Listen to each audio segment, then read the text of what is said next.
এই যে আমি একটা টায়ার এই সাইড দিয়ে মাত্র নিলাম, আর টায়ারটা কতটুকু ডাবলো প্রায়। আসসালামু আলাইকুম দর্শক, কেমন আছেন সবাই? আশা করি সবাই অনেক ভালো আছেন। অনেকদিন পরে মোটর গ্রেডারের নতুন ভিডিও নিয়ে আসলাম। তো আজকের ভিডিওটা করার পিছনে কিছু উদ্দেশ্য আছে। উদ্দেশ্য হচ্ছে আমাদের কিছু ভাই ব্রাদার আছে যারা মোটর গ্রেডার ড্রাইভ করতে গিয়ে অনেক সময় গাড়ি ফাঁসিয়ে দেয় কিংবা গাড়ি কাট করে দেয়। দর্শক, আমার পাশে আপনারা যে ড্রেনটা দেখতে পাচ্ছেন, এই ড্রেন থেকে আমি যেখানে আসি এটার উচ্চতা প্রায় 3 ফিট কিংবা 4 ফিট। তো এই জায়গায় যদি আমি যেই লেভেলটাতে কাজ করতেছি, এই লেভেলটা থেকে যদি আমি একটু ডাউনে যাই, আমার গাড়িটা কিন্তু এক পাশে কাট হয়ে যাবে। ইতিমধ্যে আপনারা একটা পিকচার হয়তো দেখতে পাচ্ছেন যে এইভাবে হয়তো কিন্তু আমার গাড়িটা কাট হয়ে যেতে পারে। যাই হোক, তো এখন আমি দেখতে পাচ্ছেন যে এই জায়গাটা কিন্তু আমি কাজ করছি। একটা ব্লেড ইতিমধ্যে আপনারা দেখতে পাচ্ছেন, আমি এখানে গাড়িটা চালাইতেছি এবং আমার গাড়ির টায়ারটা ঠিক যেই পজিশনে আছে তার থেকে আমার ব্লেডটা আরও প্রায় 5 ফিট আমি বাইর করে দিয়ে কিন্তু আমি এই পাশে কাজ করছি। আমাদের বাংলাদেশে যতগুলো মোটর গ্রেডার আছে, প্রত্যেকটা মোটর গ্রেডার 10 ফিট থেকে 13 ফিট পর্যন্ত ব্লেড সাইজ হয়ে থাকে। তো আমার যে গাড়িটা চালাইতেছি আমি, এটার ব্লেড সাইজ হচ্ছে 13 ফিট। বেশিরভাগ গাড়িতে মূলত 12 ফিট ব্লেড থাকে আর কি। যাক, 12 ফিট 13 ফিট ব্লেডের একটা গাড়ি যদি আপনার ড্রাইভ করেন, সেক্ষেত্রে আপনি আপনার গাড়ির সাইডে, অর্থাৎ আমার গাড়ির টায়ার যেহেতু এই পজিশনে আছে, তার থেকে 4 ফিট কিংবা 5 ফিট দূরত্বে আমি কাজ করতে পারি অনায়াসে। এটা আমার কোনো প্রবলেম হওয়ার কথা না। এখন আমি যদি এই যে একটা ঝুঁকিপূর্ণ জায়গা, যদিও এটা মোটর গ্রেডারের কাজ না, এই যে বালি ধাক্কাইয়া সাইডে নেওয়া, এটা কিন্তু মোটর গ্রেডারের কাজ না, কিন্তু সিচুয়েশন বুঝে মাঝে মধ্যে আমাদেরকে করতে হয়, বাধ্যতামূলক। এখন কোম্পানির কাজ, কোম্পানি যদি আপনাকে করতে বাধ্য করে, আপনি করতে বাধ্য, তাহলে করতেই হবে। যেহেতু আমাকে এই কাজটা করতে হবে, ঝুঁকিপূর্ণ কাজ, অবশ্যই আমাকে ঝুঁকিটা এড়িয়ে কাজটা করতে হবে।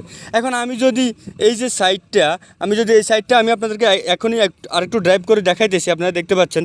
আমি যখন এই সাইড দিয়ে টায়ার নিয়ে যাইতেছি, প্রায় 1 ফিট কিংবা 2 ফিট দূরত্বে যখন টায়ার নিয়ে যাইতেছি, আমার টায়ারটা কিন্তু কাট হয়ে যাইতেছে কিংবা ডাইবে যাইতেছে, নিচের দিকে ভেঙে পড়ে যাওয়ার একটা প্রবণতা আছে।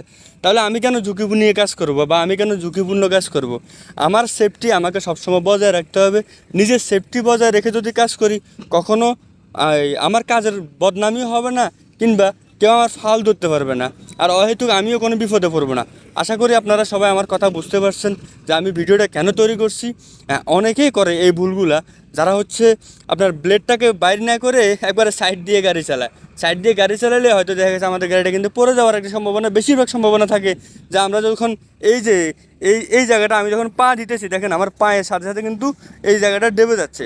তাহলে আমার সাইডে আমি মাত্র 50-60 কেজি ওজন, আর আমার গাড়ি প্রায় 15 টন ওজন।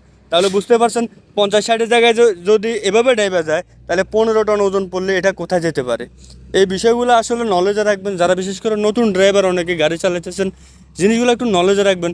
যখন গাড়ি ড্রাইভ করবেন, বিশেষ করে সাইটে অবশ্যই ব্লেডটাকে যতটুকু সম্ভব, যতটুকু আউটে যায় ব্লেডটা, আউটে গিয়ে তারপরে কাজটা করবেন। যদিও এটা গ্রেডারের কাজ না, কিন্তু সিচুয়েশন বুঝে মাঝে মধ্যে করতে হয়। এই জিনিসগুলো মাথায় রাখবেন।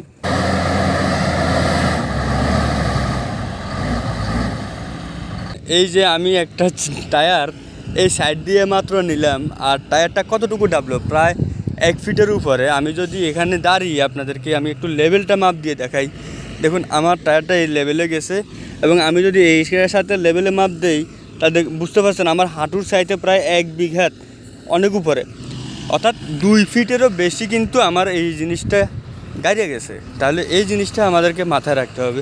শুধু গাড়ি ড্রাইভ করলে তো হবে না, সব কিছু জ্ঞান বুদ্ধি খরচ করে যদি আমি গাড়ি ড্রাইভ করি, তাহলে আমি কি কেন বিপদে পড়বো, বা আমার গাড়ি কেন পল্টি খাবে? আশা করি বিষয়টা বুঝতে পারছেন আপনারা সবাই।